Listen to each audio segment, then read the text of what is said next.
risa porque mi niñez sigue jugando en tu playa. Y escondido tras las calles duerme mi primero. Llevo tu luz y fuego por donde quiera que vaya. Y amontonado en tu arena guardo amor, juegos y penas. Yo que en la piel tengo el sabor amargo del llanto eterno. Que han vertido en ti 100 pueblos de Algeciras a Estambul para que pintes de azul tus largas noches de invierno. A fuerza de desventuras, tu alma es profunda y oscura. A tus atardeceres rojos se acostumbraron mis ojos como el recodo al camino. Soy cantor, soy embustero, me gusta el juego y el vino, tengo alma de marinero.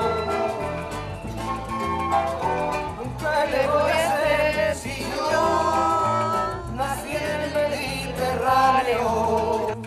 Nací en el Mediterráneo.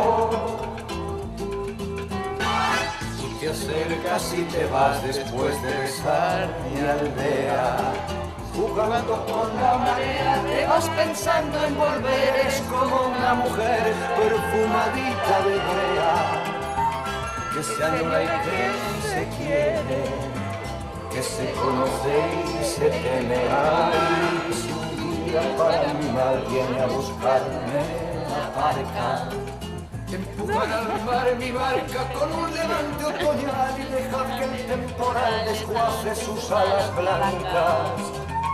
Y a mí entierrarme sin duelo entre la playa y el cielo, en la ladera de un monte más alto que el horizonte, quiero tener buena vista. Mi cuerpo será camino que de verde a los pinos y amarillo a la arenista. Cerca del mar porque yo nací en el Mediterráneo. Nací en el Mediterráneo. Nací en el Mediterráneo.